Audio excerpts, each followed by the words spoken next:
From Relay FM, this is Connected, episode number 34. Today's show is brought to you by our friends over at Igloo, an intranet you'll actually like. 1Password from Agile Bits. Put passwords in their place. And Wealthfront, the automated investment service that makes it easy to invest your money the right way. My name is Myke Hurley. I'm back, and I'm joined, as always, by Mr. Stephen Hackett.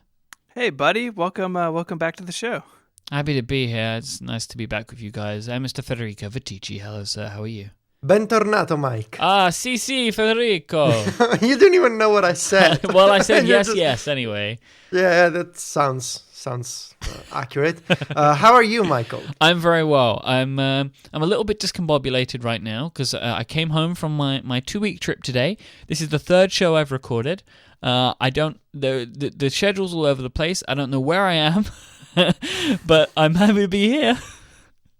Are you at your own computer, Myke? I am, and It has a couple more stickers, so that's always good. Can you even put more stickers? Yeah. He layers and overlaps. Wow. You have to, eventually. You run out of space. I think I need a 17-inch, just so I can put the stickers on. Technically, they don't make those anymore. Well, but everybody knows, Stephen, you can buy old computers, you know? Really? You just made Steven sad. I'm going to write that down, that you apparently can buy old computers. And I'm going to look into this for next time. Where can I find these computers of old? My house. Come on over. I got them all here, buddy. Yeah, we spoke about that on Analog this week, or I guess last week, depending on how time works. And so I sent Casey my text file of the collection, and I think it surprised him how many things are in there. I enjoyed listening to Connected this week. That was a lot of fun. Steven, have you ever thought about making a museum out of your house for people to come in and visit and view old Macs? I mean, the problem is that there's also people in my house, and so what do I do with them when the museum's open? You can put them to work inside the house, which is now a museum. It's fine. I do have a exterior garage workshop that I could turn into a museum, or I could put the family out there and turn the house into a museum. Both really good ideas. Yeah. Good ideas. Myke, if someone wanted to find that episode of Analog or any of the links that we were about to discuss, how would they go about that? Oh, you threw me for a curveball there. I didn't know what URL I needed to read. The URLs that you will need for this episode of Connected are at relay.fm/connected/34, or preferably in your podcast app of choice.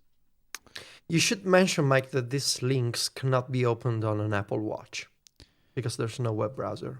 Interesting. Well, I feel like it's an important thing to say. That is very important. You cannot open those links in the non-existent web browser on the Apple Watch. So we should do follow-up. Follow-up. Up first, Mike's stuck. Up first, the limited edition Connected t-shirt is about to become really limited edition because as I am saying this, there are 3 days and 5 hours left to purchase the pretty awesome Connected shirt. So you should go check that out if you haven't ordered one. There'll be an image in the show notes. I got an email last week, so I don't know if Federico or Myke, you saw that. In the show notes, I had the mock-up from Frank that had the guy with muscular tattooed arms. Mm-hmm. And several people asked if that were you, Myke. So I think people think that you have manly tattooed arms, which is cool. Yep. One person actually just said to me, "Did you trim your beard?" That was all that they said, and I found that quite interesting. I like that. I like that people think that I am both 1, muscular and 2, tattooed. Yeah, which I'm neither. I don't want to. I'm tattooed, but not that in depth. But I mean, I don't think people were trolling. I think at least the one email that I'm thinking of was, I think, serious. I said no, it's just a mock-up. But if you buy this shirt, you will be muscular and attractive like our model. So, do we know who that is? Maybe it's Frank. Should we invite him on the show? The muscular tattoo guy? Yeah. Sure. It's Brett Kelly. Up first in follow-up, we have more on weird internet devices. So we've talked about this the last couple of weeks. We need to stop. This needs to be the last time, or we end up with the show notes thing again. Yeah. Yes. This is the last time we talk about teletext. No, please don't make it the last time. So Just keep sending these devices. this one, listener Axel wrote in. His dad was an IBM employee, or their dad. I don't know what gender is appropriate here.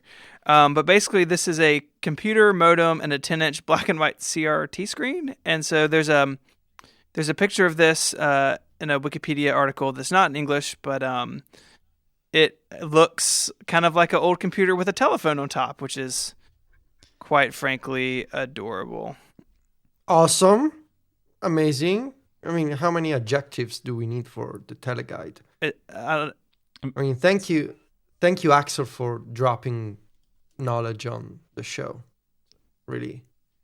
I mean, I don't know what this Wikipedia page is saying. I see IBM a couple times, so. But it seems accurate. I mean, based on the photos, like it seems, like a great device. Can you imagine working at this workstation, doing all the business here? And if you get a phone call, you just pick the phone right up, like no problem. So I'm just at my computer right now, buddy. How can I help? Oh, yeah. It's like, can you look at this for me? Yes, I can. I definitely can. Because you know what? You've called me on my teleguide. Yeah. I mean, this is so much better than when you're using an iPhone, like you're doing something, you're checking Twitter, and then you get a phone call. So you gotta stop looking at Twitter. On this thing, you could look at, I'm guessing, some kind of command line and also talk on the phone. Yeah, I mean, Can that's you imagine amazing. how much better our podcast would be if we could all just talk to each other? Real innovation stopped with the teleguide, which is sad. Really sad. So while we're speaking about phones and computers, Myke, it turns out, is right this year. So there's a whole list of links in here, one from Marco, one from me, one from our friends at the Hello Internet podcast, and one from Jason at Six Colors, basically saying, for the most part, except for Jason, that Myke was right. The 6 Plus has a lot to offer. So spoiler alert for my post, I had a 6 Plus, if you guys remember, that I sort of had as a loaner. That went back, and I missed it, and so I bought one, like a mid-upgrade cycle, which is silly and foolish, but it was sort of a you only live once type moment. I think, Federico, I was texting you from like the parking lot of the Verizon store, like, I'm getting ready to do this. Mm-hmm. If you're going to stop me, now's the time, and you didn't stop me. So he didn't text me because he knows I would have stopped him. I think I was sleeping. Like I told Stephen not to do it, even though I love the 6 Plus. I just think it's so close. But I'm so happy that you did it because Plus Club is awesome, and we're happy to have you in Plus Club. Yeah. I still haven't published my article. I think it's coming real soon, but I chose to take my time. I like to do things slow, and I think it's coming up better in the end. If I had published my piece like 3 weeks ago, I think I gained some sort of new perspective on the device, which I think is ultimately beneficial to the article. So as usual, I'm kind of the last one to write about this stuff. But I hope it'll be okay in the end. So the posts and the links that we've got are pretty good in general. So Stephen is categorically saying that I'm right. CGP Grey and Hello Internet said that I was right, which was fantastic. I very much enjoyed listening to that. Marco seems to be a little bit more on the fence, but I think leaning into Plus Club territory. And Jason just flat out, I'm very sad. He was just like, no, I love my 6. But what I like about Jason's article is that he used some of my crazy theories that I have. So I was happy with that. Because I don't know if you guys have noticed this, but I have found the camera on the 6 Plus to be the buggiest part of the phone. Sometimes the camera crashes when I take photos. Sometimes it just will not take pictures. No, you haven't had that. Not at all. Okay. I have to say, this hasn't always been the way for me. This has gotten worse over time. And my theory about this, because Jason's seen it, I think that Marco said that he had seen some issues with it as well. My theory is that there's something in the optical image stabilization. There's like a bug in there, and it maybe isn't recognized so quickly, or it hasn't been recognized because a lot of engineers in Apple aren't actually using the 6 Plus, so they're not recognizing the bug. Yeah, I mean, I've seen it a couple of times. My thought was that, the 6 Plus is more RAM constrained than the 6 because of the bigger display and it's got to do more, and that, maybe it's just reaching for memory that's not available at the moment. But I've seen it from time to time. Definitely nothing consistent though. But I guess we'll see if it gets worse over time. Yeah. So there you go. I love that this is a thing that is happening, that like people are talking about the Plus again, like seriously. I think it's fantastic, and because I as the two of you really, really believe that this is the superior device. Like I just categorically think that this is the better phone. And I'm this, for me, that's based on like a bias because I've not actually used a 6, but you both have, and you've both switched, so that like vindicates my feeling. How does it feel, Myke, to be a pioneer? It feels pretty good, because it is one of those things, like, I guess that in our little world, I was the one, everyone was laughing at me, and I was like, no, guys, seriously, trust me. And it's taken a while, but you've ended up coming around to my way of thinking, which is great. I am a pioneer. I do feel like a pioneer, Federico. It's a really great way of describing my current mental state. You're kind of like the Harry Potter of big phones. You're kind of ruining it for me now. You're the chosen one. Oh, I like that again. I like Pioneer. I like Chosen One. I didn't like Harry Potter of big phones. That of the three, that was. Why don't you like favorite. Harry Potter? I like Harry Potter. I just don't want to be called the Harry Potter of big phones. It's not. It just doesn't sit very highly. I would explain the weird scar on your head. It would indeed. I dropped a phone on my face, and then that's it. Right, let's take a quick break. We have so much to talk about today. I'm really excited to talk about 1Password from Agile Bits. I love these guys. I love this app, and this is one of those things this week where I've been off and we've had 1Password. I've been listening to all the great spots that everyone's been reading, and I was waiting to do one, and I'm happy that I can read an ad for 1Password right now. For everyone listening to this show, if for some reason you haven't got 1Password, you need to just pause this. Just pause right now. Pause wherever you are. Go get 1Password. It is an essential piece of software. In the digital world that we live in now, it can be way too easy to just use the same password over and over again, because everything, you need to have passwords, you have user accounts for every service that you use, every website you have to have them. And it's way too easy to just use one word, or maybe just change the number every time. But this is such a bad idea, because sites get compromised, they get hacked. Even if you are super secret about your password, there's nothing that can stop these sites from getting hacked and your information getting leaked all over the place. And then if you just use one word for all of the passwords of all of your sites, that you go onto and that you sign up for, people can just get in and they can just go crazy, and that's when bad stuff happens. But this is why 1Password from Agile Bits is amazing. People that use 1Password do not have to worry about this kind of stuff. 1Password is an app that is available for the Mac, iOS, Android, and Windows, and it will also help you create these super strong passwords as well as keeping them safe for you. They're all stored in an encrypted file on your device that you can sync via Dropbox, iCloud, or locally via Wi-Fi sync if you want to be super, super secret about it all. This keeps all of your passwords with you wherever you go, and the only way that you can get to them is with your secret master password. This is like a sentence or a couple of words that you put together, and you put that in, and that's your master password that unlocks your vault of where all your passwords are saved. None of this information is stored on a web server anywhere. This is just your password to unlock your app, and you can save it into Dropbox, and it's super encrypted, and it keeps all of your stuff safe. 1Password makes it easy to get secure online.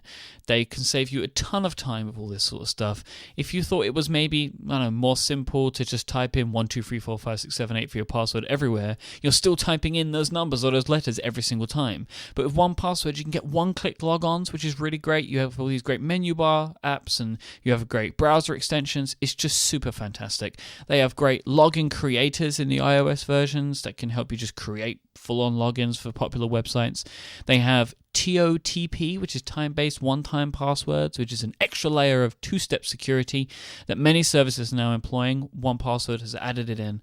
I really love this app. If for some reason you aren't using it, you really should change that right now. Go to agilebits.com/1password. That's AGILEBITS.com/ONE password. 1Password to find out more, and you can find 1Password as well on your app store of choice. Thank you so much to AgileBits and 1Password for supporting this episode. I love this app. I think you will too. Put passwords in their place with 1Password. Topic. It was going to be topic 0, but then it sort of exploded. Topic 1 this week is the new MacBook. So reviews dropped today. Myke, you just got off the air with Jason doing a special episode of Upgrade about the MacBook. He has a review on Macworld and then like a commentary on his site. There's a link to the Verge review, which includes a pretty nice video. You can actually see, and actually we're going to get to it, but you can hear the MacBook with the keyboard sounds. And then there's a Wired review as well. So, you know, it's kind of funny. Like yesterday, we're obviously going to get to the watch, but yesterday was watch day, and today's like, oh yeah, the MacBook is real too. Don't forget about me. But what are y'all's impressions from starting to see people's reviews of this thing? I'll let Myke go first. I think it looks pretty, and there are many things about the device that are interesting for me. I love that the size of the screen in a body that's smaller than the 11-inch. Right, that is such an appealing idea, and as a portable machine, it sounds fantastic. But the kind of overall feeling that I've got, especially from talking to Jason, is it's kind of like, nah. You know, like there are good things about it. Like there are some really nice things about it, but there are also some things about it that kind of suck. Like Jason hates the keyboard, which I'm interested to try out. But it's, you know, the one USB thing still seems a bit like, it just seems like such a pain. Like in Jason's review, he spoke about like trying to use Migration Assistant, and he had to get 2 dongles and an Ethernet cable to try and use Migration Assistant, and it's like, it just seems frustrating, and I don't really have a desire for this for a different laptop. My laptop's fine. I love it. I don't need a second laptop. Like, it's just not something that I require.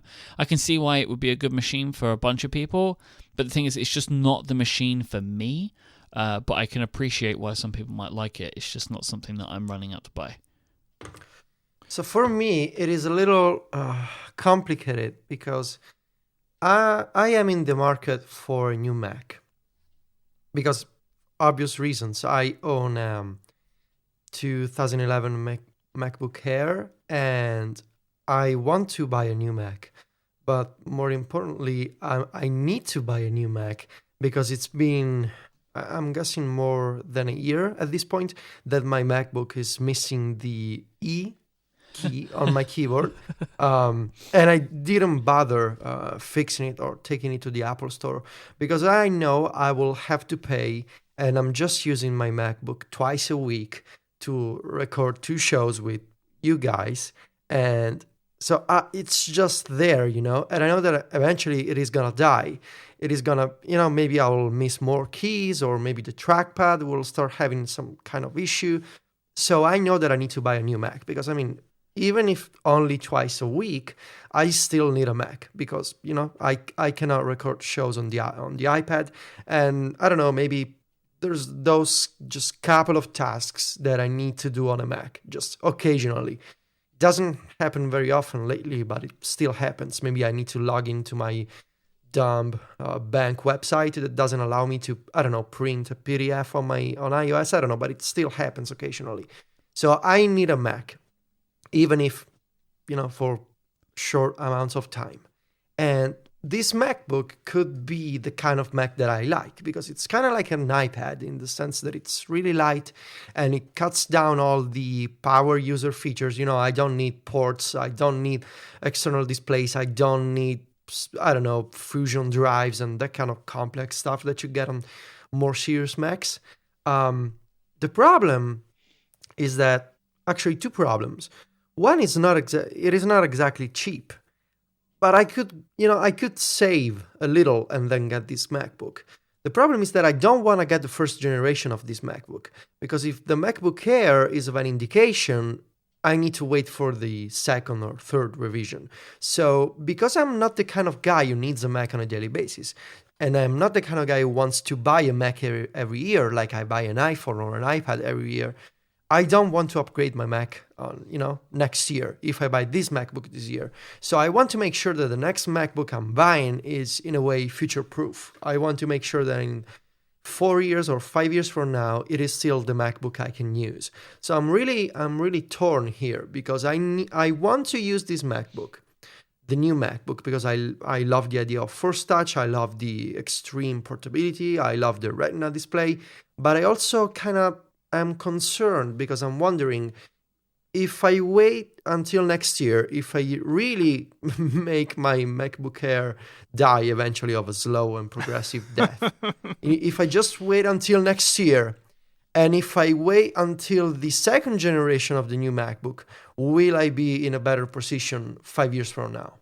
That's my situation. If I was you, I would wait until the Airs get a rev and get one of those. I agree. Because I think that the MacBook, like the power that you'll get in there will not be good for you in a couple of years' time. Like, but it's will I get a Retina display on the new MacBook Airs? Eventually, because I really want that. Maybe. Yeah, I don't wanna have the eventually. Then I would expect you would get a Retina display on a MacBook Air sooner than you would get the new MacBook in a power requirement that you would need. I mean, so a couple of things, and we'll make it back to the reviews in a second. But you are always going to play the eventual game, buying, especially from Apple. It's just kind of the way that it works. So, I'm going to wait till they hit 1 gigahertz. I'm going to wait till they switch to Intel. I'm going to wait until they go to SSD. Like, you're always waiting. So, will the MacBook Air ever get Retina displays? I don't know. My thought is the MacBook Air line will actually probably go away or somehow be something different than it is today, long term. The way I view it is, if you need a machine today, say that MacBook Air finally dies tonight when we're done. No, it doesn't die tonight. Come on. But just say that it does, or it dies. Say it dies tomorrow. No. What is? I won't have it. No, I refuse. It's a hypothetical. When your computer dies, what do you buy? And I agree with Myke that something like a base model 13-inch MacBook Air might be a better fit for you than the MacBook. Clearly, the MacBook is driven to somebody who is super portable and is space constrained, in multiple ways, and what they carry, maybe where they use the computer. That's really, who comes to mind for me. Someone who's on the road, for their job day in and day out, on airplanes, in cars, etc.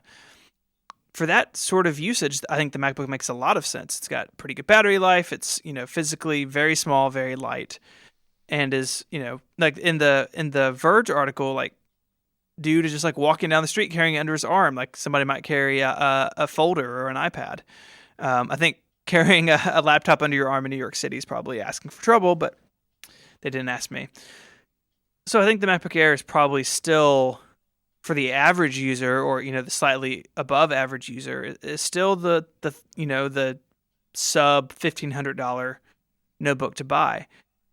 Will the MacBook improve power-wise? I think it will. I don't think we're ever going to see a second port on the thing. Like, I just, people are like, oh, they're going to add a second port next year. I really don't think they will. I think that they've made a statement with this machine. And yes, the MacBook Air, so the original MacBook Air, we talked about this a couple weeks ago, came out, one USB port, micro DVI, and headphone jack. That was it. And then in 2010 or 2011, whenever it was, they revved the MacBook Air, changed the form factor, added more USB ports, ended up with Thunderbolt down the road, SD card slot. The MacBook Air became more. But in that transition, the MacBook Air went from the high end of the line, it was very expensive, to the low end overnight. So the MacBook Air kind of became the default machine for a lot of people. And I don't see the MacBook doing that. The MacBook already is, pretty close to the bottom of the line price-wise. It competes with the MacBook Air at a few points. and it's, I really think they're staging it as a third line, at least for the next couple of years. So I agree with you that buying a MacBook today for most people isn't a good answer, but I don't know that the answer is going to become more clear in 2 years. Like I just don't see where that ends up. See, I'm really sure about this. My next MacBook is gonna have a Retina display. There's no way Do you have to get a laptop? Well, for the shows I do. What if I'm on No, no, vacation and I need to record a show? Oh, right. Okay, yeah, that makes sense. Do then. I just take a Mac Mini with me? No, I forgot that sometimes you record from remote locations. Because I was wondering that because you don't need portability in most instances like many people do because you have that sewn up already, But I get what you mean. Like sometimes you do record from other places. Like the bathroom. Yeah. And there's no way I'm getting a low resolution display again. Yeah. So Hey, I don't know. Hey. I don't want to get a MacBook Pro I because was it's just about to wasted on say. me. It is wasted on me. I don't need a MacBook Pro. Yeah. And I don't want a MacBook Air if it doesn't have a high resolution display. So either I wait or I get a MacBook and I'm going to regret it for the next 5 years. Or again, I keep using the MacBook Air and I keep torturing the MacBook Air and watching it die slowly, statistically. And see, I'm just gonna wait here and for the day when eventually the MacBook will say goodbye and I'll be like, okay, whatever, I'm getting a MacBook because it's enough, Yeah. Yeah. It's kind of sad when you think about it.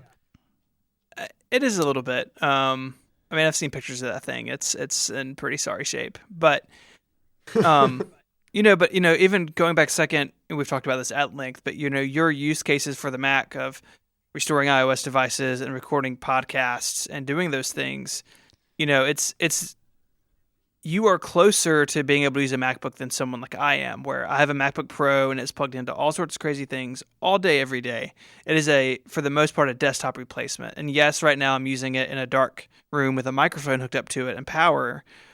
But, I drive external displays and I have external drives and all this stuff, the majority of the time. So you're closer, I think, than Myke or I. But, even hearing you say, well, it's not quite enough computer, I'm going to run into these limitations. That's really interesting. I really think that paints the picture of who it is for. It's, for people who don't even do as many things with the Mac as you do. I think that the MacBook would be perfect for Federico right now, but I don't think it would last him 4 or 5 years. I think that's the only problem. Otherwise, I would say I think you should get it. But if part of it is you want to have a machine for another 4 or 5 years, I don't know if this is the right one then. Yeah, that's the problem. That's my only thing. It's like I don't that machine is going to be really, really hurting in a couple of years' time. But it's like it would depend on what happens with the next rev of all of those machines. So maybe you wait another year if you can. If poor little MacBook Air can. Yeah, if the MacBook can, I'm gonna wait. Yeah, that's my strategy. Yeah. The only other thing I wanted to touch in the reviews, just a couple comments that kind of everybody said, is that, it can get warm, but no one seemed to really think that it gets like scorching hot. That's kind of the beauty of the Intel Core M that they're using. That's, very low power, very low heat output. That it is truly silent because there's no fan, there's no hard drive. It's, very iPad-like. There's even, Jason mentions it, and it's in the Verge video where you plug it in and it shows the iOS battery charging icon, like, the green filling up, like very iPad-like. Yeah, and it chimes. It gives the little bling noise when you plug the. Wow. Yeah. Wow, that's. Yeah, so because there's no color anymore on the. Like there's no indication, right? There's no visual indication that you're charging, like that you'd see. So now when you plug it in, it makes the iOS noise of plugging in. There's no LED for the on the MagSafe because there's no MagSafe anymore. The other thing that I really walked away with, and this is from Jason, saying that he was not a fan of the keyboard. That there's a compromise to make the computer thinner. And he hopes Apple views it as that and that this keyboard doesn't spread to the other products. although guys like Jim at the Loop and other reviewers like the keyboard. So, I think it's definitely going to be one of those personal things. I hope to go play with one in the coming weeks to type on one and see how it's like. But I do think that this keyboard is going to spread to other Macs. I believe that Apple really thinks this is a superior keyboard for most people, Yeah. And I'm all for, all I can think of, I think I said last week, is when I type on my MacBook Pro, all I can think about is how the keys are like flying off in different directions because of that slow motion video Apple did. Like, it really ruined me mentally in a way that is very deep and profound. Wow. But I do want to try it out, But even saying this, like, I remember when they went to the chiclet style on the original MacBook, and I was like, oh, I don't want this. The MacBook Pro and the PowerBook, like, those had superior keyboards, and they change over time and you get used to it. So it's, one of those things that I think, even if they do change, people will get used to. I think that if Jason were to continue to use this system, he would get used to it. But it's just something interesting that it seems to be a bigger difference than maybe I thought it would be.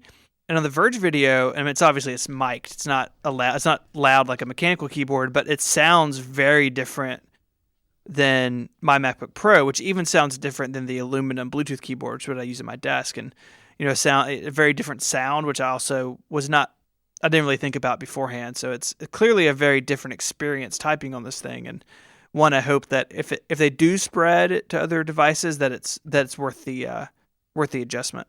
What's up with the obsession of some tech people with keyboards that make loud noises?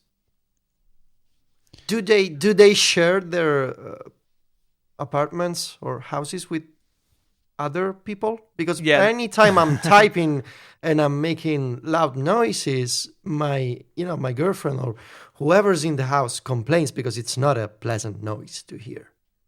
Right. So I typed on a Apple Extended 2 keyboard for years, up until I had surgery on my elbow a couple years ago, and I had to move away from it.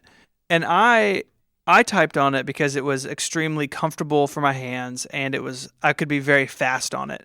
The noise was like a nerdy bonus, but it wasn't.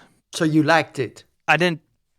Yeah, I liked the way it felt, and I liked the speed I could do. Now the pressure required for the keys is too much for me because I'm old and brittle. But I think for a lot of people it's the feel and it's the speed they can do. The sound again is nice. It is the Apple Extended 2 is quite loud and is definitely not the loudest thing on the market. And so if you're in an open office like I am at work, or working at home on an iMac or something, and you have family members around, they're gonna be driven insane slowly by your typing. Yeah. I guess I just don't understand why would you purposefully go find a loud keyboard, Yeah, I think because usually usually you just try to find technology that is silent and quiet and doesn't make, a big loud mess. And instead there's some people who are kind of obsessed with so maybe keyboards. You could I don't know. So you get the MacBook, and then you USB-C to regular USB and USB to ADB, and you can use your Apple Extended 2. What did you just say? MacBook. You have to jump through two adapters. You just said the alphabet. I'll find a picture for the show notes. I hooked my Extended 2 up to my iPad once, and it was awesome. And then I realized that I was a crazy person. You are. So, anything else on the MacBook? None of us are buying it. None of us seem super interested in it at this point, but we're going to wait and see. Is that the consensus? Yeah. Yeah, I'm going to take a look at it. I'm interested to see what the keyboard looks like and feels like. I'm interested to see what the machine looks like in general, but I don't have a desire for a second laptop. Like, it's not something that I need, so it's just not my machine, And it's not something that you're looking at. You have a Mac Pro, you have a MacBook Pro. You're not tempted to sell the MacBook Pro and move to this because of the tower, even? If I used my Mac Pro like most people use their Mac Pros, then I probably would think about it.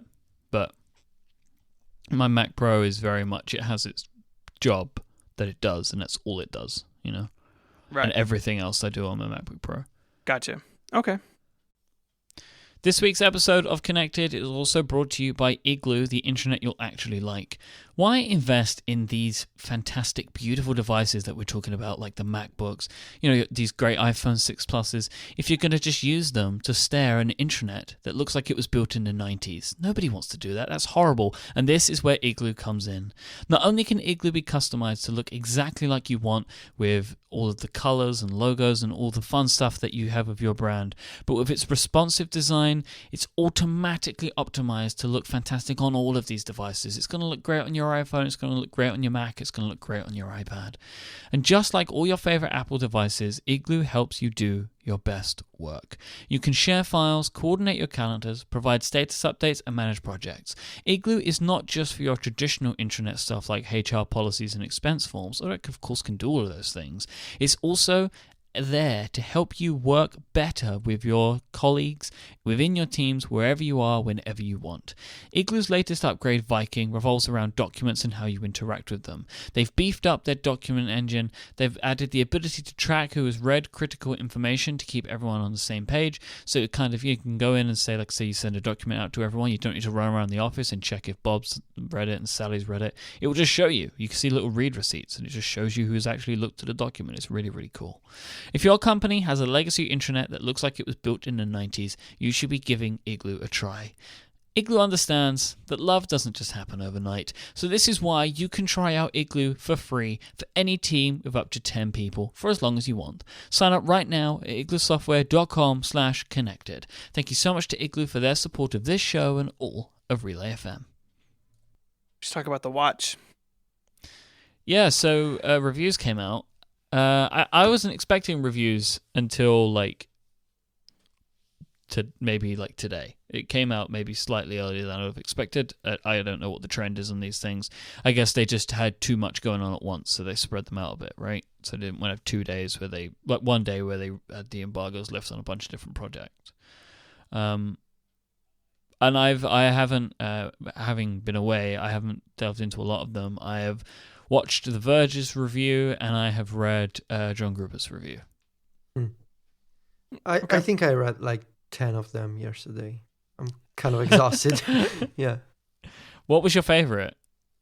That's a good question. I really liked John's on Daring Fireball. I think it was a good mix of like the perspective of a watch person and also the perspective of a tech guy, I think it was a good balance between the two. There's others that I linked on Mac Stories that I really liked. There was one from just trying to remember the name of the website. Liz Plusser. She writes for Self magazine. She basically gave birth to a baby boy just 5 days before getting an Apple Watch review unit. So she's, of course, she's kind of busy and she has a very active lifestyle. And I found her perspective really fascinating, because she's using a watch as a new mom, and she's busy. She always, running around to, for her family, and to read about the watch, monitoring activity in this context was kind of different from the usual tech review. Also, I didn't exactly. It's not that I didn't like it. I didn't fully get the angle that The Verge was going for. I liked the video. I think it was very well made. But I still kind of don't fully get what Nilay Patel was after. There was a part of the video that I really didn't like, which was when they were in the bar and he was talking with I think it was the editor-in-chief of Eater. Yeah. Eater, that's it. And I didn't really understand what his point was. Like, I'm getting too many notifications, so it makes me realize that I miss people. Like, I didn't really understand. It's like, dude, it's totally within your control to turn off what notifications you don't want. This is exactly the point that I want to discuss with you guys. And this is not, just from The Verge, but I think The Verge hits this point stronger than other websites. What's the deal with complaining about notifications when you are in control of notifications? So Nilay complains about the fact that the watch is constantly pinging with emails, texts, Slack updates, Twitter. One he says is Instagram likes. Like, you don't need Exactly. push notifications for Instagram likes. Especially because he's a tech guy and he knows how to fiddle around with settings.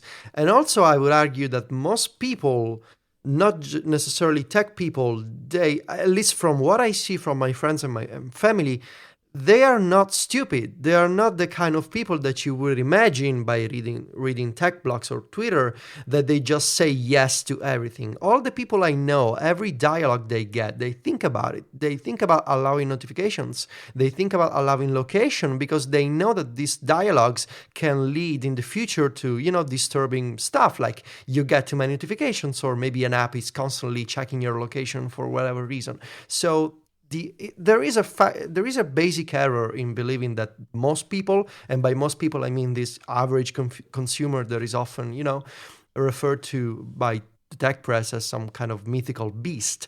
The average consumer is not stupid, is not dumb, and doesn't say okay to everything. That said, you are in control of notifications. You can toggle them on and off, and I think that's really the point. What if you buy an Apple Watch and you start wearing the watch and you get no notifications because the default behavior is to opt in? So in that case, the experience for most people would be worse, because you buy a watch and you start wearing the watch with some sort of expectation of the watch display notifications, but then because the default behavior is opt-in, you need to go into an app and enable notifications. Instead, because the default behavior is to opt out, you start getting notifications right away, and you can always turn them off. So I kind of don't understand the perspective of The Verge. It seems to me like it's some kind of a syndrome from the average tech guy who enables all sorts of notifications, with the difference that on the iPhone, over the years, they have learned how to deal with them. They have learned how to ignore notifications on the iPhone. On the watch, because it's new, it's like, oh my God, I'm getting all these notifications. You already get all these notifications on your iPhone. So I'm really puzzled by this angle. I really liked the video. I thought it was really good. I thought some of the criticism I had was really good. And they're showing it, like they were showing some just like weird like loading, like everything seems like it's so slow and needed to load, right? So that was like, okay, that looked interesting, but he was trying to I think he was trying to hit a philosophical point which didn't really land for me, which was like, now I'm tapped on the wrist about his notifications. It makes me realize how much I ignore people. It's like, no, man, like it's just it vibrates in your pocket already. Like, it's totally fine. Like I can see what he was. I can see he was trying to get somewhere, but it just didn't land for me. And that's my only criticism for what I thought was a good review. Yeah. But I think it was a pretty big point he was trying to make. And again, I find it personally. Now, I don't want to criticize the way that The Verge assigns scores, because they're still using a score-based system for their reviews. I don't want to criticize the way that they choose, votes. But it seems to me a little strange that the Apple Watch gets a 7 and the Motorola 360 gets an 8.1. I don't know, because I don't have a watch. But again, it sounds like this aspect of the notifications, it had a big role in getting the score down, and I sort of don't understand, because it again feels to me like he's a tech guy with too many notifications, too many apps, and the watch makes him realize that he has too many apps and notifications. But that's not really a problem of the watch. Maybe he should curate a little bit more the list of apps that send him notifications. There was one thing that Nilay said that I thought was really I really agreed with. The fact that the watch doesn't come with a stand or anything. It's kind of just like, here's a cable, go at it. Like, it feels like there should be more in the box, like akin to what your first iPod, right? It had a bunch of stuff in the box, and I think that there should be something a little bit more like that this time. Just something basic even, but it feels like just saying, here's your cable, here's your watch, go at it. Does feel a bit. Yeah, I agree with that. Yeah. So a couple of things. I too do not want to get into the why scoring things and reviews is a bad idea. Yep. But I would say in their defense that those devices came out at separate times and answer separate questions to separate markets. I don't think they're a direct comparison. Anyways, I think you and I had a misunderstanding on Twitter because I think you were like, yeah, we get a final connected. And, I agree with you that for most people, the experience of if notifications were opt-in, my watch isn't doing anything, and that's bad. And I agree with you that anyone who has Instagram likes on their phone and pushed to their watch have no room to complain that they have too many notifications, because that's a ridiculous notification to leave on, especially if you're popular, like I assume Nilay Patel is on Instagram. What I think what he was driving at, and I think they exaggerate it to make the point, is that there is a social awkwardness around checking your watch. We spoke about this months ago on the show, where, if I'm in a meeting and I look down at my watch, if anyone notices me doing that, they're going to think that I'm bored or that I'm trying to end the meeting or that, I've double booked and I need to get somewhere.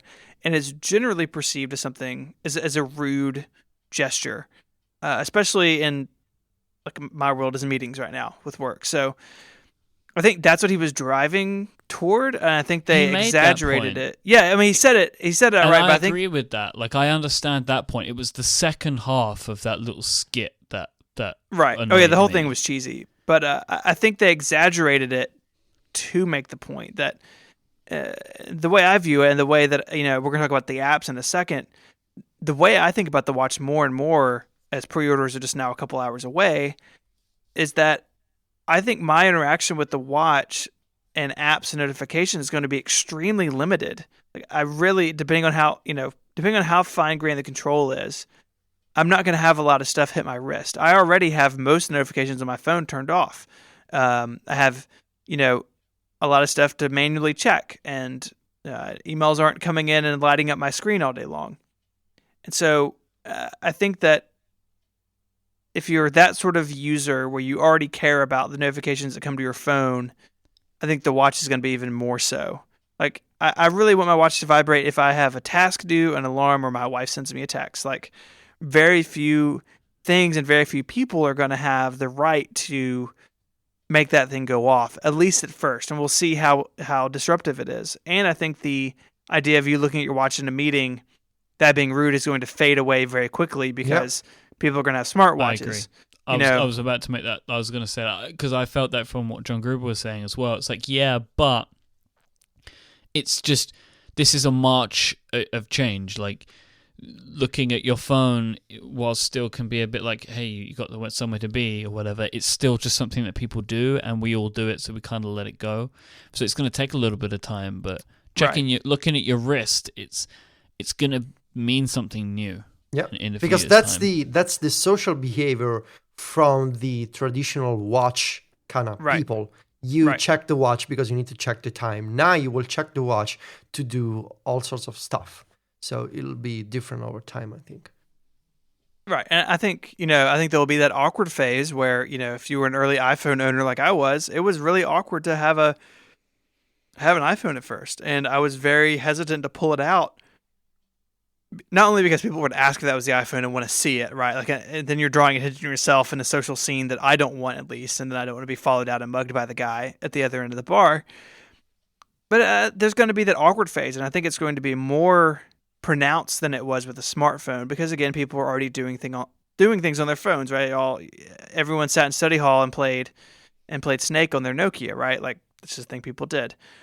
So I think we'll see how that goes, and I do think there's going to be a very awkward period for early adopters, not only socially, but the question of, well, why is that any better? I had that conversation with a coworker just yesterday of some of us talking about the watch. Several people at work are going to be up at 2 a.m. to order it, and she's like, well, why would you do that? You can just do stuff on your phone. And the explanation of, well, in theory, it'll mean less time on your phone because it's quick things and you can quickly check things and get back to your day. That didn't really register as like a problem or a solution to the problem that she didn't see existing. So I think there's going to be a lot of that, like you having to justify to people that you bought one, which is insane, right? Like you really shouldn't matter, but I think it will. It's like going back to 2007. Why do you need email on your phone? Exactly. You know, it's all that idea, right? Just about to say that. Thank you, Myke. Yeah. We see... Or even better, why would you need a full web browser on your phone? Yeah, exactly.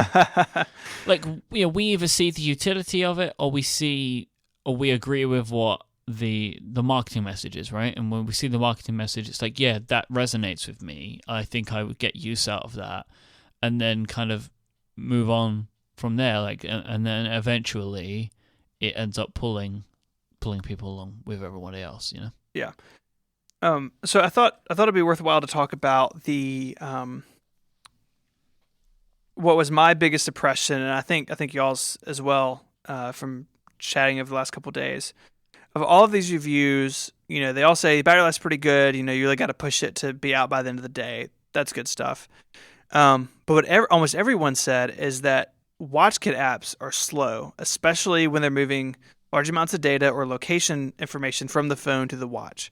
So to recap, these apps, on the 24th, you unbox your watch and you put Evernote and Overcast on it. Well, those aren't real apps. They're projections from the iPhone over Bluetooth and Wi-Fi to your device. So it's not native code. If the phone is gone, the watch is, less useful. And that, what we should have been realizing all along, and something that, I didn't really think about too deeply until these reviews came out, is that that's a very slow way to do computing. It's happening remotely. It's transferring over wireless, which can have all sorts of issues, and the Wi-Fi hiccups, or, your Bluetooth drops out. Like, I get in my car, and once a week, my car has just forgotten that my iPhone exists, and I have to go and repair it. Like, that sort of stuff is going to hamper these WatchKit apps because they're tied, they're completely dependent on the phone. And also, they're mostly images. Yeah. You're just pushing a slideshow.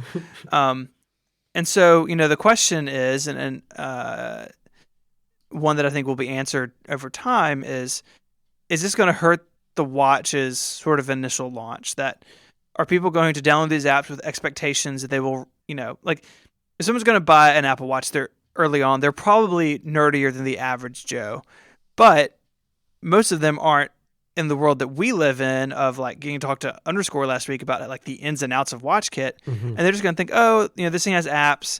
And are those people going to be disappointed or frustrated that these apps don't run the way that they think they should based on having an iPhone for 7 years? I don't know if that's going to be a problem. I will be. Like, I think I'm going to be frustrated. I think that in the long run, WatchKit apps will be remembered like we remember web apps on the iPhone. Yeah. But for us, it's the simple analog to make between the two. I agree with that. For the first year or for the first 6 months, I don't know, we will be annoyed by the limitations of the WatchKit apps. Will it be a problem? Like, will it actually damage the reputation of the watch and the software of the watch? I don't know, because I'm not a genius. I'm guessing that Apple will want developers to switch over to the native SDK as soon as possible. So I wouldn't be surprised to, the watch comes out in April, and in not even 6 months you get the upgrade to the native SDK, and you get like a faster watch, magically almost, just with software updates. So maybe this first 6 months will be annoying, but according to, I think, a couple of reviews, Apple is working on an update to make things a little faster, at least. But it's not available to reviewers right now. Which would be, definitely welcome, and they still have 2 weeks to get that rolled out, and maybe that you open the watch and it's got an update immediately, which is not a great user experience. But they, you can go buy a MacBook Pro that still comes with, Mavericks on it. So the MacBooks, they're shipping with 10.10.2. Yeah, I mean, this, and 10.10.3 is out now. Like, it's Well, I mean, things happen. They put them in a box and then they ship them. So native apps, I think, will be a big part of it. That you're not relying on the phone to beam images over a wireless internet connection, which sounds like something out of the future.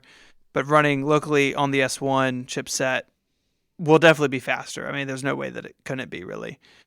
But I do have that thought in the back of my mind that if we're going to be, we're going to be annoyed, but we're going to know why, and we're going to know that there's a future coming that could be better. And I just wonder about those other early adopters who might not be in following the stuff as closely, if they're going to be, unaware that that's going on. And just think about this. Most people, or maybe not most people, millions of people will want an Apple Watch for the holiday season, and by Thanksgiving time or Christmas time, the watch will likely have a native SDK. Yeah. I mean, assumingly we'll see it this summer. And also, I wouldn't be surprised if Apple called that like Apple Watch OS 2 or whatever, Yeah. And so I think people know that Apple's products get better generation after generation. So it's like people said, oh, the first one's rubbish, but the next one will probably be better because the first one's really slow. All the apps are really slow, and but they're releasing OS 2, and it sounds like they've sped all the apps up. Right.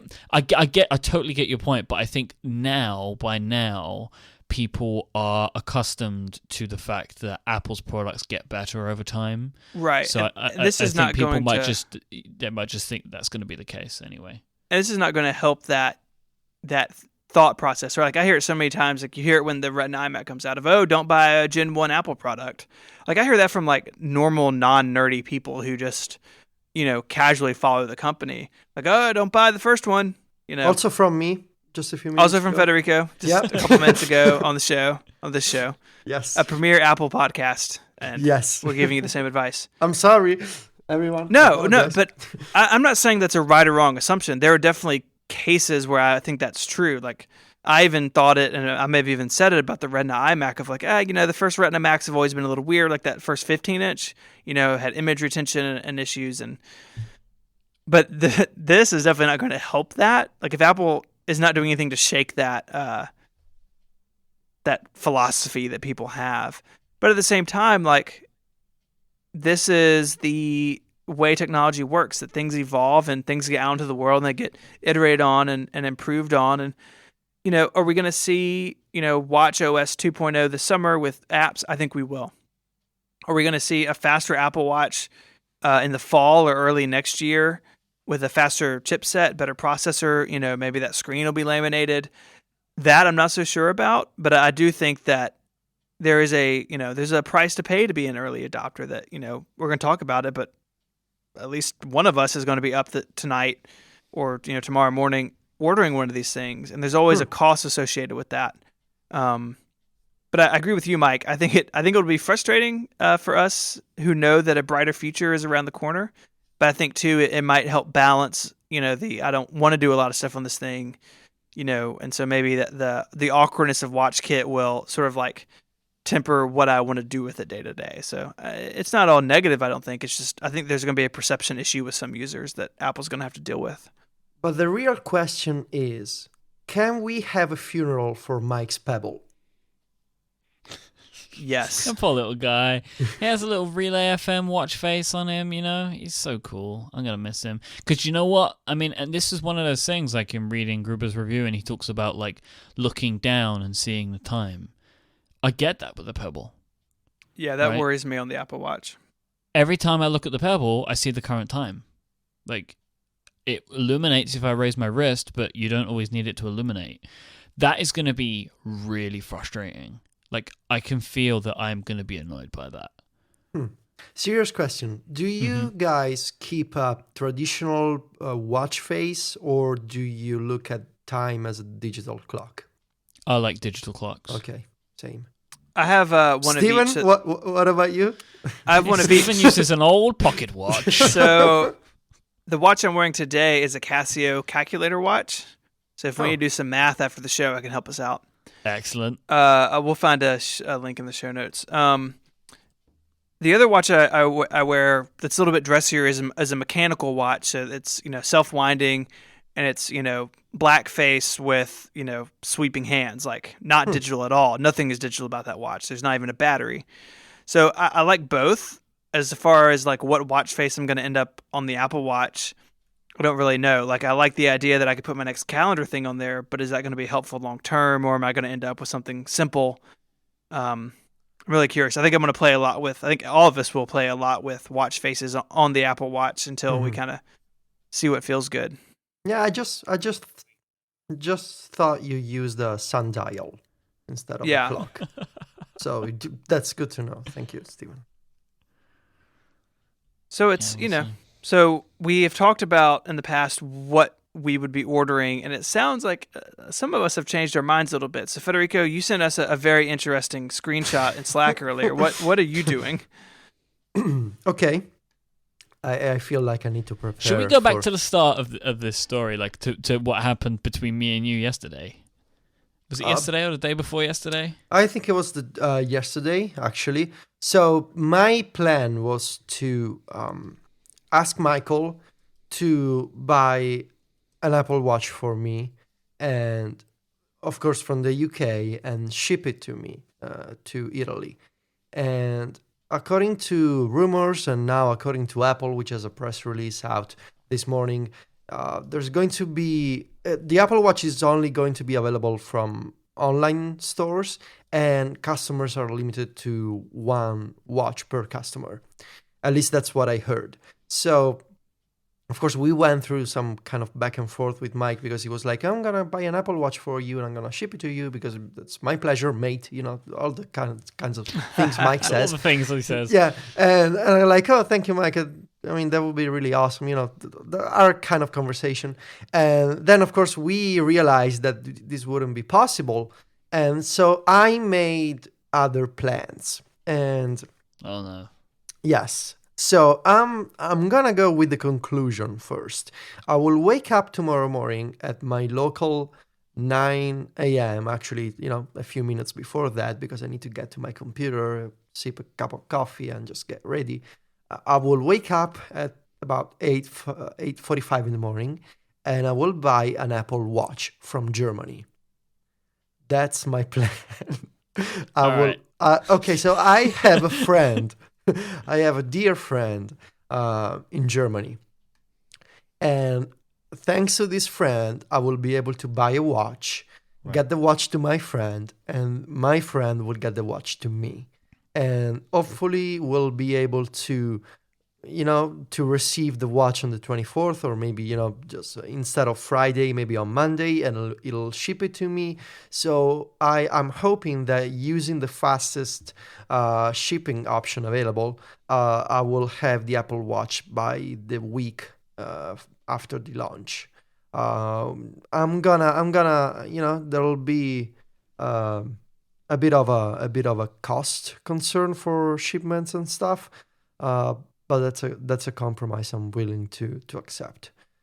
So don't ask me about the technicalities of my plan. But it's going. I cannot share them. It's going down tomorrow morning. Hopefully, I'm just concerned that the Apple website will crash. App, you gotta get the app, man. You gotta go for the. Yeah, that's a really nice. Yeah. Can I change the country in the app? It's tied to your. So the first question I have is that the Apple ID I use for iTunes has different billing than the Apple ID I'm going to use to order the watch, and so I've got to go in there and change my billing over because the business expense. Because the App Store, the App Store uses the built-in like system, Apple ID. I will say that if you're going to buy, if you listen to this beforehand, the App Store holds up much better. The App Store app on iOS holds up much better than the website during these things. I'll probably have both. It's going to be 2 a.m. for me, which is really disappointing. But I've done it for several. I'm going to be rolling multiple browsers. Like, it's going to be a party. Yeah. So Federico, what's your final verdict on the model you're going to purchase?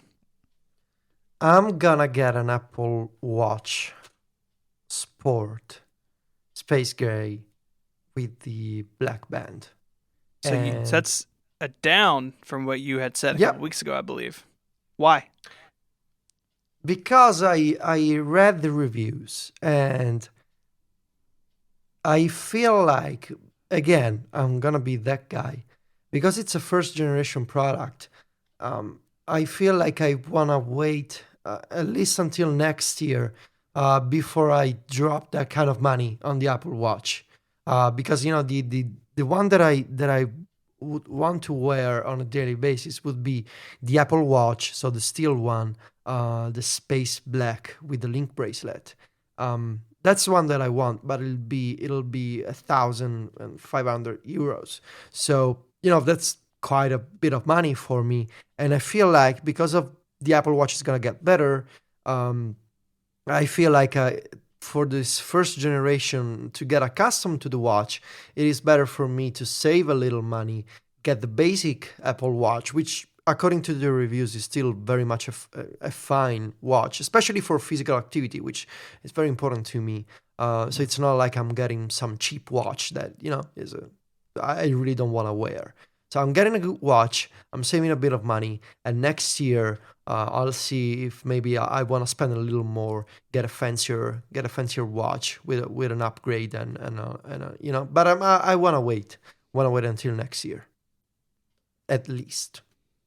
Yeah, I think there are a lot of people in that situation where after seeing the reviews and after kind of thinking about it over, might be downgrading. But before I tell you that I'm doing the opposite, Myke, what's your plan? So I had come to the decision this week that I was going to get the Apple Watch. I don't know what it was. I was just looking through them again. I was looking through them with my girlfriend, and we were looking at the bands and stuff like that. I was like, no, I think I'm going to go for the watch. Then I read the reviews like Federica, and I was like, I'm going to go back to sport. So I'm going to be going to my original plan. I'm going to be getting the sport. I'm going to be getting the blue Flora Masterma.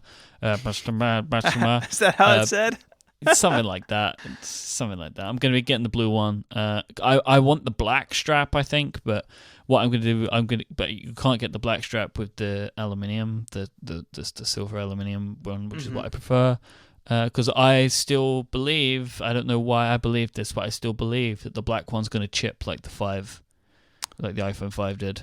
Yeah, the one Federico is going to buy might be all banged up in a year. Mm-hmm. Sorry, Federico, but that's just my conspiracy theory. I'm sure it'll be fine. I'm sure they've got that sorted out by now, but I don't know. And plus, I can see why people would like it. I just want the silver one. I like the silver one.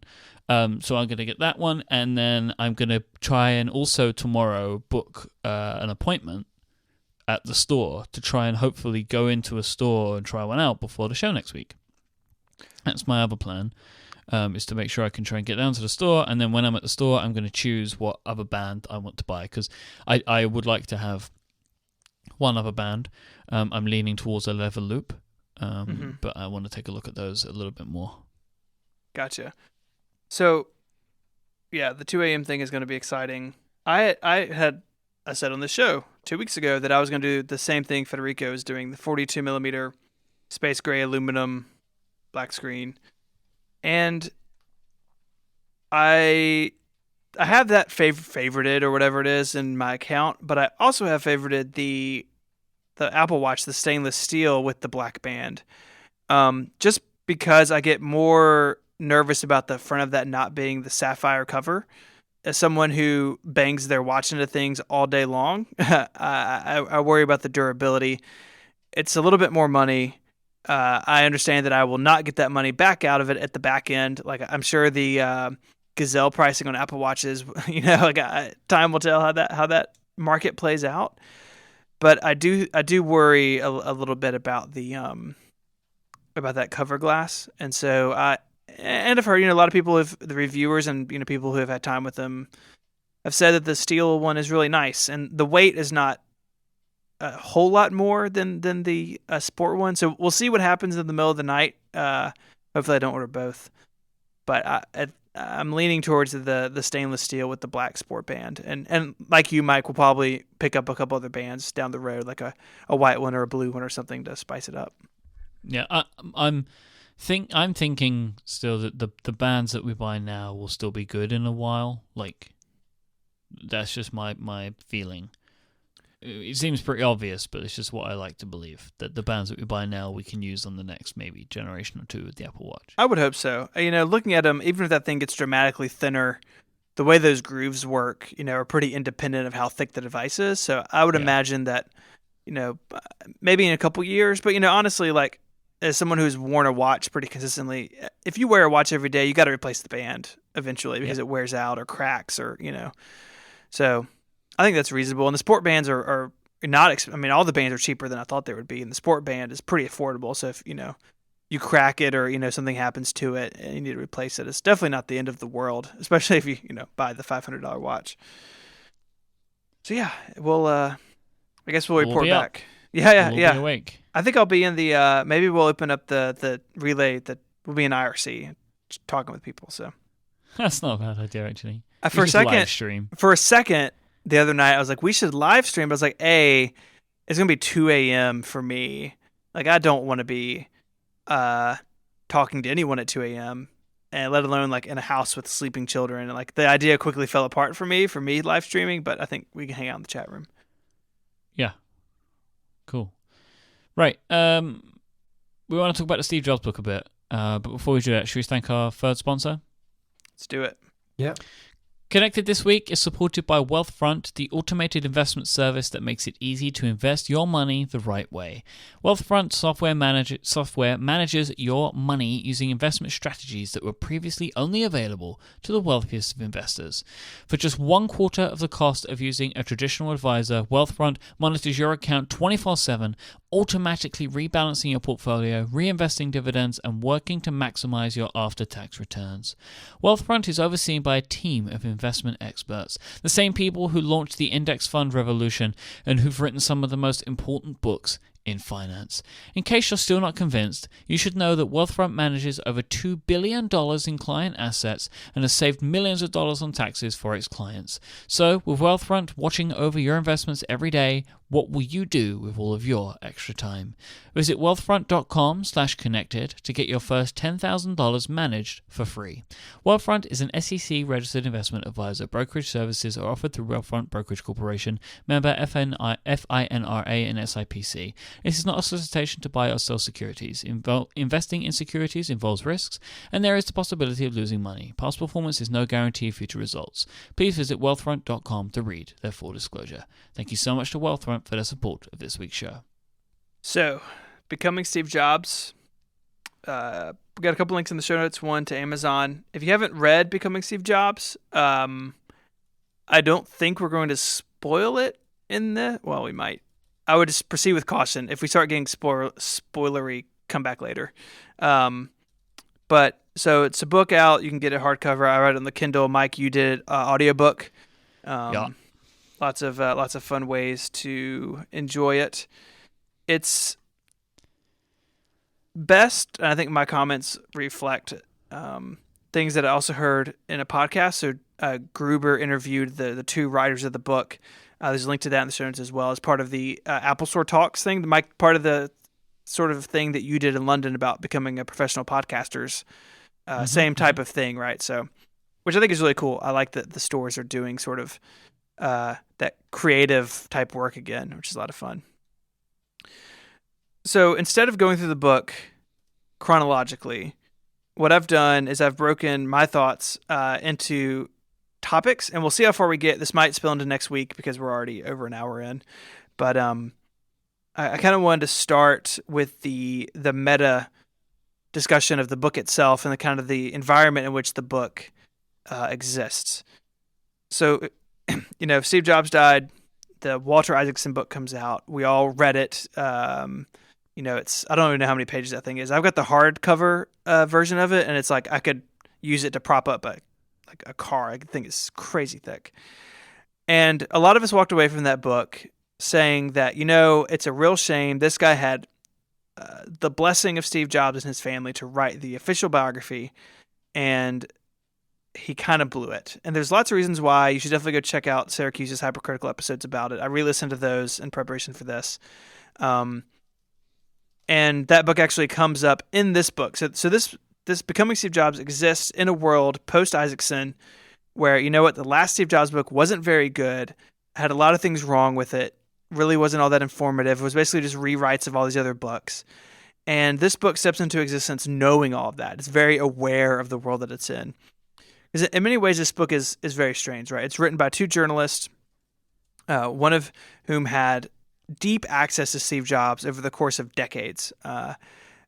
And it's two guys. It's written in singular first person, which is strange, but it's definitely like aware that it's a Steve Jobs book, right? Like in a way that most books I've read are not. Most biographies don't say I'm a biography. Like this book says I'm a book about Steve Jobs.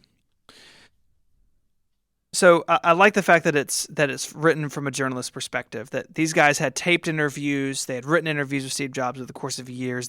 Lots of reference material, and not only like the books that you think of, like Infinite Loop or West of Eden, which are both two great books on Apple, but original source material. And then these guys go out and interview people. They interview some Apple people, interview ex-Apple people, stuff that Isaacson really never did much of. Isaacson basically just rewrote other books. But with that, there's some downsides. So there are technical errors throughout the book. Jason and John spoke about this on Upgrade. The ones I just commented was like they said there was a black eye book. They said that the iPhone 3G had a faster processor than the iPhone. They said that the iPad 2 had a camera flash. Like, I can forgive those things, but like Myke, if you write the next Steve Jobs book, you should hire a nerd to fact check it for you. Like just the technical stuff. Like you could have paid somebody $14 to read this thing and not said there was a black eye book, but people would have done it for free. Yeah. I even had the thought. So like I'm going through and like highlighting these things in my Kindle. I'm like, I just send me the transcript. Like I know this stuff by heart. We could have solved this problem for you. And it's not that it devalues the book in my eyes. I think historically it doesn't hurt the book as much as it hurts me as a pedantic. Every time Casey List calls his iPad something silly, I die inside. But I think the general public, is never going to notice those things. But it does, show a little bit of a crack in the way the book is written. The other kind of meta problem I have with the book, and I want to see what you guys think about this, because you guys are both most of the way through the book, I believe, is that the sort of the premise of the book, the thesis the book sets out to prove, is sort of twofold. One is that Steve Jobs, when he comes back to Apple, is a changed man from when he left Apple. That the Steve Jobs, the jerk, the guy who fires people on a whim in the 80s because of typography, that Steve Jobs is not the guy who comes back to Apple. And they sort of build a case for that it's weak in places. But the second part of the premise is, okay, Jobs came back, he was different, but really, even the first Steve Jobs was not a bad guy, just maybe misunderstood. And they tell some stories of he goes to this meeting and like goes off on this nonprofit about marketing and then is crying in his car afterwards. And that, like, yeah, that kind of shows that he wasn't two-dimensional in the fact that he was just angry all the time, but they don't really paint the picture of what they're trying to sell. They kind of just say that thing and then they move on. And that's a problem in any book, right? Like if you chase every rabbit hole in a book, your book is going to be 10,000 pages long. But if your core premise is to say Steve Jobs evolved over his lifetime and evolved over his career, you should paint that really clearly. And I think this book only does that about halfway.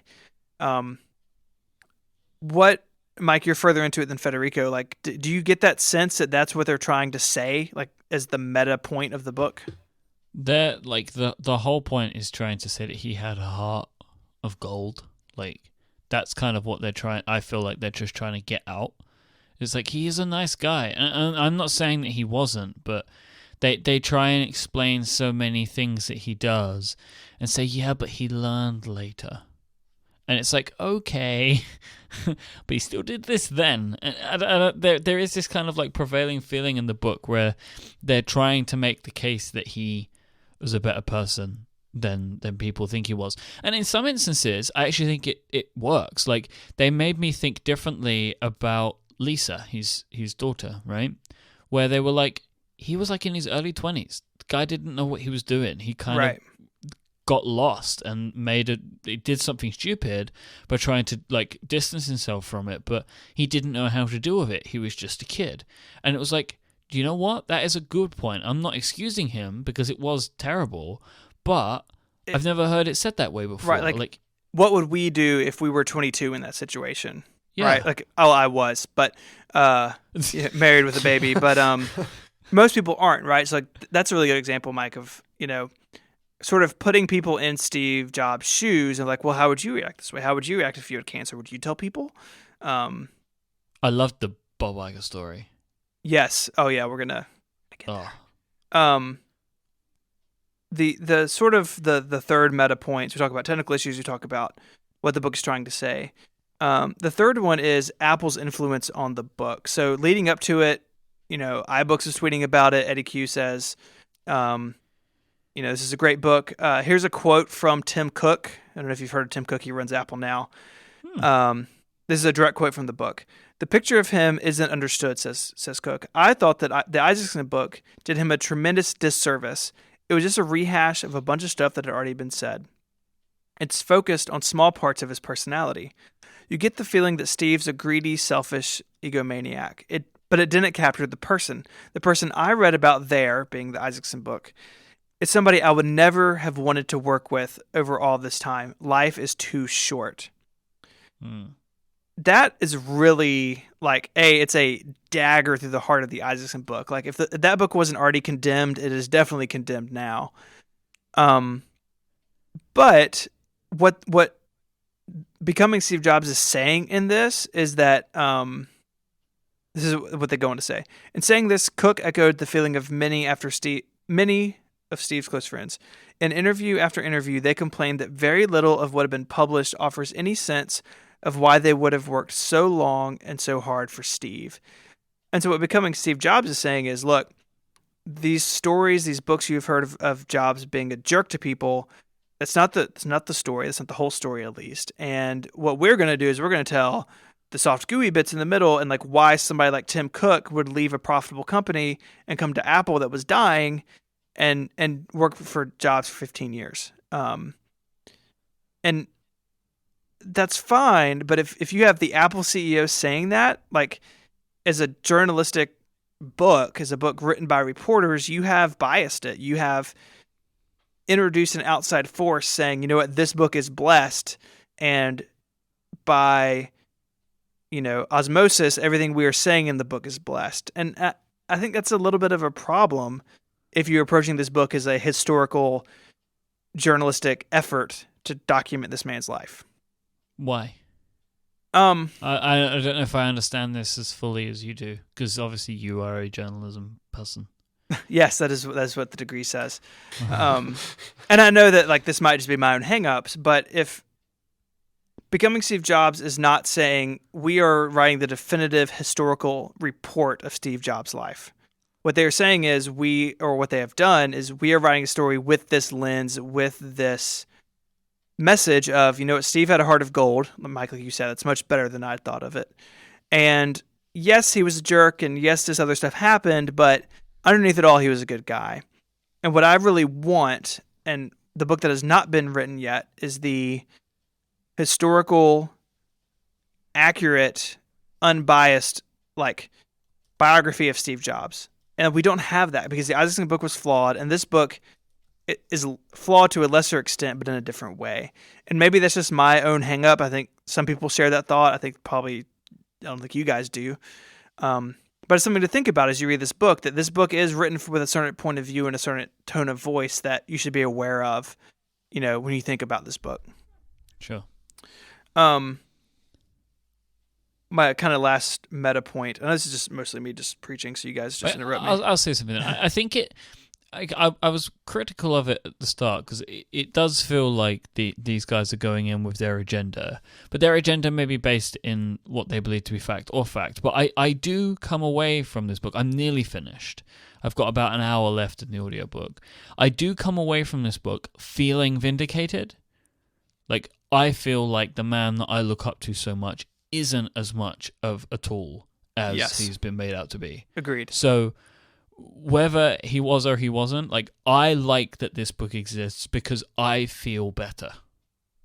I agree. Actually, was talking to Mary about that. I was finishing the book, and I was like, it's sort of a weird thing to look up to Steve Jobs, because a lot of people have the view, and it's well founded in places, that Steve Jobs was kind of a word that if I said, you would have to bleep it out in the podcast, right?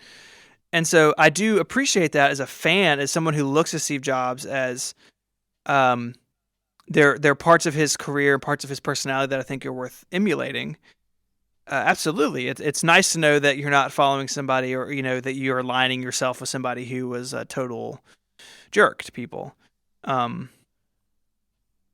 I think it's a really solid point, Mike. It's interesting too, and you're not to this part of the book yet, but at the end of the book, all of the Apple executives are sort of grouped together at the end of the book, and it's Tim Cook, it is Eddie Q, a couple others.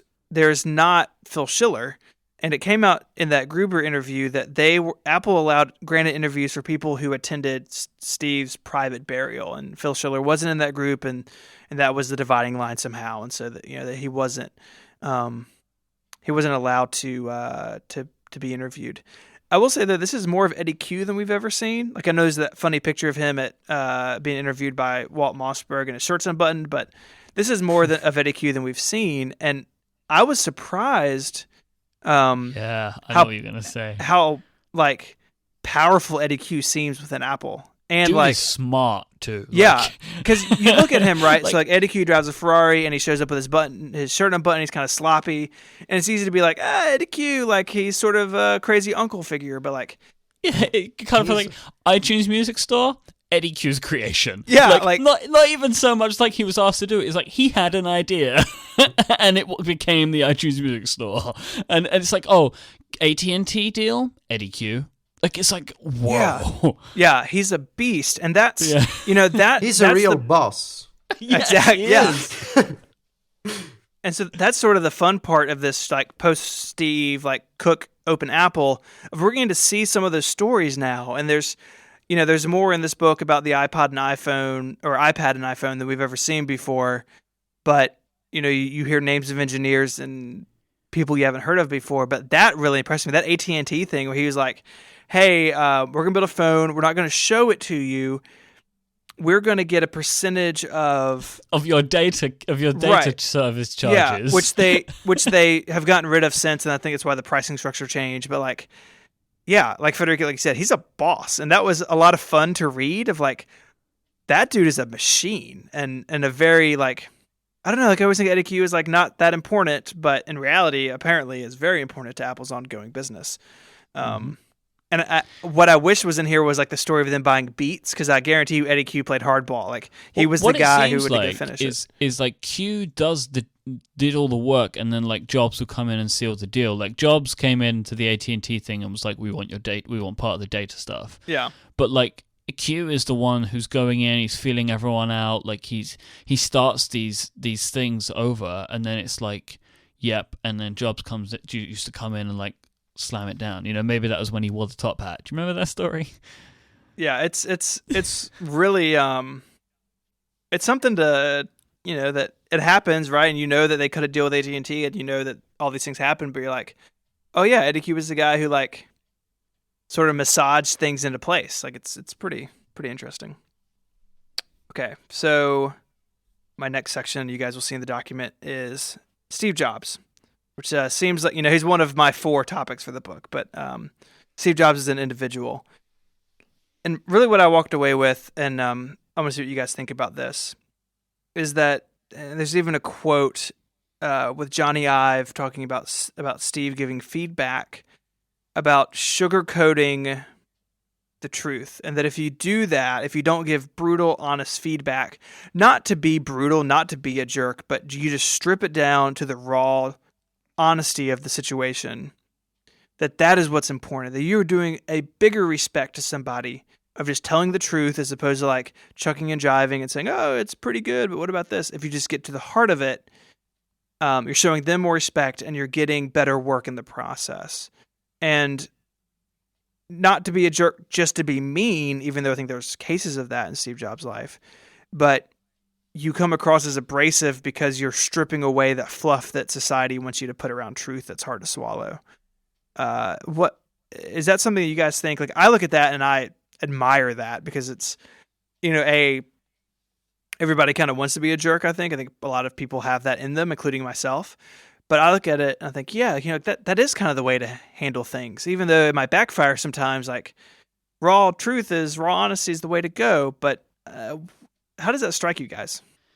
I think it's incredibly hard to be able to do it, but I can see the benefit in everybody else. Like, once you know that the person that you work for works in this way, like, I can see how it enables you to get work done faster.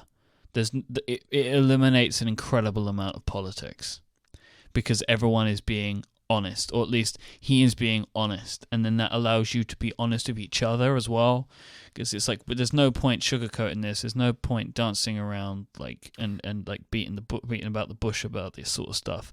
Let's just get things done. But there's something about that which is great. But go on, Federico. You gotta be, I'm sorry, Mike, it's just, you gotta be in the position to be able to to go on with your life like that. Because there's people who work day jobs and they just want to keep their jobs, and they're not in the position to be jerks and to not sugarcoat stuff. Because at the end of the day, they're just, be nice to people, keep your job, get them, get a salary at the end of the month and go home and enjoy the rest of your life. Because for most people, their job is not their life. So if you're in a creative, controlling position, I guess, like Steve Jobs was, and if you can afford to live with the consequences of people thinking, oh my God, this guy's a jerk, good for you. I mean, we saw how much this kind of, way of living ultimately was beneficial to Steve Jobs and to Apple because of this crazy creative process and to, to get things done and to move forward. And that's great. Just most people don't need or want to do that. And I understand why. I mean, it's easier, what you guys say, to avoid all the politics and to go straight to the point and to be kind of direct to people, to just say what you think without, all the fluff. And that's great. But it's just most people want to avoid the problems that, originate from this kind of behavior. They just want to be nice because it's easier and it makes you more comfortable. And it usually lets you keep your job. Yeah. And you're right. Like, Jobs owned Pixar. He was the CEO at Apple. So if I come into my job as sort of a middle manager type guy and I do that, like, it's going to end poorly for me. I know because I've tried it and it ends poorly for me. And I think this is one of the elements that changes as Jobs ages. And again, the book tells the story but doesn't really back it up in places. He did that when he came back to Apple, right? He did that with Ive, he did that with the design team, but maybe he filed the edge off a little bit of the meanness of it. That you can do that, and if it's about the work, that's one thing. But if you make it about the person doing the work, like Jobs made things personal in his first tenure at Apple, and that's really where you get into trouble, right? If you can say, well, your work is poopy, but if you say you're a poopy person, different things. Trying to keep myself from having to bleep since I'm editing tonight. And multiple times in the book, it's, I did the very best work of my life for Steve. We as a team did the very best work of our lives for Steve. And clearly, if you can work in an environment with someone, like what Tim Cook said, of who's not a jerk just to be a jerk, and you balance that with like brutal, like raw honesty, Jobs eventually found that balance because he got people, the people who made the iPod and who did all these things, built the iMac, they were the same engineers who were building Performas 2 years earlier that were really crappy. And Jobs inspired them, and those, they had new leadership, but the same people were doing that work. And so clearly people can respond and reverberate to that sort of feedback when done correctly. And I think that's really, like, looking at companies, you see like CEOs try to be like, oh, I'm going to be the Steve Jobs of X. It's like, well, that's sort of silly. But if you're going to do that, like, you have to get that balance of, yes, I can be really brutal in my feedback, and I'm going to give you honesty without any of the fluff. But at the same time, I'm going to build you up, I'm going to encourage you, I'm going to inspire you to do the best work. And I think a lot of leaders fall into one or two of those camps, but not both. And I think that's where Steve Jobs lived as a manager later in his life, was sort of doing both of those things. And that's what makes him a unique leader. And, in that, this book is not an original thought to this book, but, Steve's biggest legacy, Steve's biggest creation, his biggest product is Apple itself. This book talks a little bit about Apple University, where Apple employees are taught like historical Apple stuff, not for the reasons I care about it, but like these are the decisions that were made, and these are the factors that went into those decisions. Like, we could change on a dime when we need to because of these things, and Apple's trying very hard to keep the spirit of Steve Jobs alive in the company. And I think that's really important. I think you see that in this book where, he's at Next and he's watching Apple from afar. And yes, he's taking jabs at them in the market, but then privately he's like, oh my gosh, I can't believe that, this is going on. He comes back to Apple. It's 6 months before he does anything, right? His Next employees are all running divisions within Apple, but Steve is outside of Apple, sitting on his hands trying to decide what to do. It's not until 9 months later that he comes on his ICO and then, nukes Gil Amelio out of the water.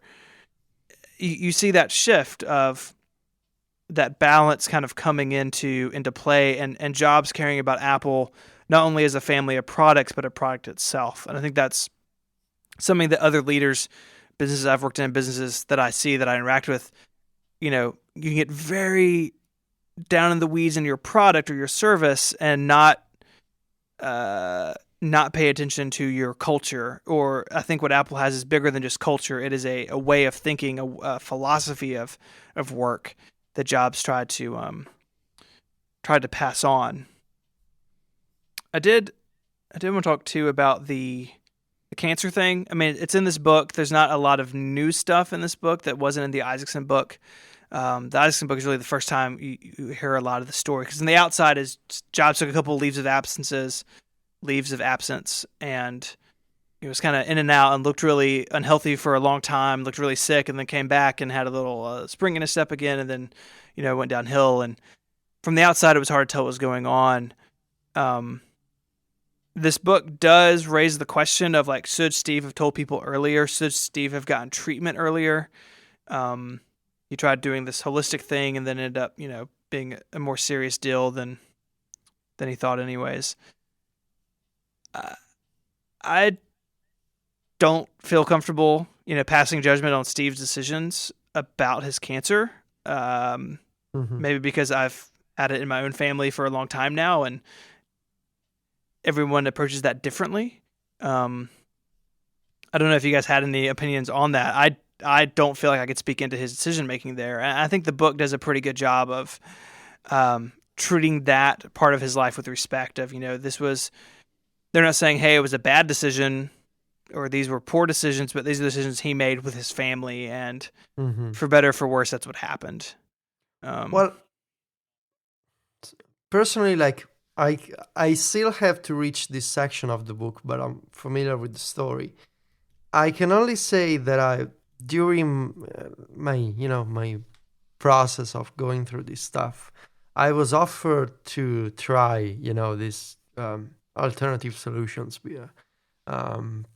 instead of traditional science and medicine. And my reaction was not exactly a good one. The person who tried to poke my brain with this idea, I haven't spoken to this person in 4 years. So I don't feel like I'm qualified to comment on, it was Steve Jobs' decision, of course. And it's just, I personally don't believe in this stuff. My reaction is always a bit aggressive when this sort of theme is brought up to me. It was his decision, so I'm guessing, like you said, Stephen, it was made with his family. Personally, I don't think it's a smart choice, but people can do whatever they want with their lives. I think for me, any feeling that I have or emotion that I have about that, it's selfish. Because I didn't want him to die. Yeah. Like, I want him to still be around because I benefit from him being around.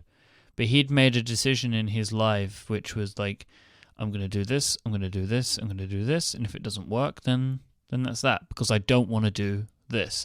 And they actually did a really good job in the book of explaining how a really invasive surgery for some people is something they just don't want. And Steve took a lot of care of himself and didn't want people poking around inside his body. So he wanted to like exhaust other avenues before allowing that sort of stuff to happen. And it's like, again, like another one, it's like, okay, that is a different and interesting opinion, different to one that I've seen before. And that again, like going back to what we were talking about earlier, where the book can make some weird decisions in the way it tries to explain some of Steve's stuff, it actually also passes some interesting feelings that I hadn't thought of before, and that is one of them. Yeah, and he's got the story of where he showing off his scar and saying, this really was a big deal. I think that's really a good point. And Myke, one that I have thought about, but not in context of jobs. Really kind of what I want to leave this section with is Steve's speech at Stanford. And there's going to be a link. You can read the transcript. The entire transcript is in the book, which I think is really great. They read it all out in the audiobook. Yeah, I rewatched the video last night. In fact, Frederick, I think you and I were texting, and I always forget how powerful the speech is. And obviously, in hindsight, it's tragic because we know that he's only got X number of years, 6 years after this speech is given, and he talks about death. And my favorite line is, "Sometimes life hits you in the head with a brick. Don't lose faith." It's just like super heavy duty, but like I think that speech is printed in its entirety in this book, and I think it resonates with us so well today, 10 years later, because this is the jobs that this book is portraying, and it's the jobs that we want to look up to, of someone who's a little rough around the edges. There's stuff in the speech that's really hard and like kind of rough to listen to, but it's with that heart in the center of it, and with a passion for people and a passion for the very nature of life itself. He talks about, if today were the last day of my life, would I want to do what I'm about to do today? And when the answer has been no for too many days in a row, I change something. Like such a compact statement that has a whole world of philosophy behind it is pretty great, pretty powerful stuff. I was glad to see that made the book in its entirety, because I haven't read that in years, and it definitely I get choked up reading that speech, which may be silly, but it's definitely something that happened to me reading it. So looking at where we are now, do you think we should maybe hold some of this? Yeah, let's tackle Pixar and Apple next week, and we'll wrap this up. Yeah, because we're also gonna talk. We're gonna have Jason on next week, right? We're gonna talk about photos. Yes. Which will be fun. Yeah. Because we need to kill Apple's service. We need to kill it. So we're going to talk about it, and then it's going to go away. Just before we end the show, something that I just saw on Twitter that I'm about to retweet right now. Oh. Okay. Live so retweeting. This is we're doing it live. So there's people already in line to see the watch in Australia. To see, because you can't buy in person, right? Did we say that? You No, can only buy online. There's people in line just to see the watch, to try it on, I think. And you can see TV crews, you can see cameras, you can see the Apple Store. So I just retweeted this, and yeah, there's people. But it's got to be like still 8 hours away, though, right? I don't know. It's kind of. What time is it in Sydney? Let's see. Because they're doing it the same time everywhere, like the pre-orders. I don't know. Maybe they're putting them in the stores midnight Pacific. No, it's at midnight Pacific, but it's 9 a.m. local times, I think. So it's 9 a.m. in Sydney right now, and I'm guessing that the Apple Store is about to open. So there's people, there's media. Right, they're gonna have them in the store, but they can't order them yet. But yeah. I guess the store, because I think it'll be like 5 o'clock or something Sydney time, something like that. Yeah. But it makes sense, right? They're gonna have them in the store today, that you just can't do nothing with them. But that makes sense. Right. I would be there, like. Yeah, I have to. I was going to buy Apple Care Plus for my 6 Plus, and I was going to do it this weekend because I'm going to be out where the Apple Store is. And I was like, yeah, that's probably a bad idea. I'm going to be busy. So we'll pick up the second half of my rambling next week, and that'll give you guys time to finish the book, because the Pixar and Apple relationship is really interesting. So we'll dive back in next week. Yeah, some of the Pixar stuff is fantastic. But yeah, I want to finish it. Cool. Great. So I think that's about it for this week's episode. If you want to find our massive list of links, there's lots of stuff, lots of cool things in there this week. Go to relay.fm/connected/34, or you'll find the links in your podcast app of choice. There's a couple of places you can find us online. If you'd like to find Stephen Hackett, he is at ISMH on Twitter and writes at 512pixels.net. Federico is at Viticci, Viticci, and he writes at macstories.net. And I am Myke, IMYKE on Twitter. And I host many shows over at thegreatrelay.fm, which this show is a part of. That's our web address, relay.fm. If you'd like to go there, you can find out more about the great stuff that we have on offer. Thanks again to our sponsors this week, 1Password from Agile Bits. We also had Igloo and Wealthfront. And we'll be back next time. Until then, gentlemen, please say goodbye. Arrivederci.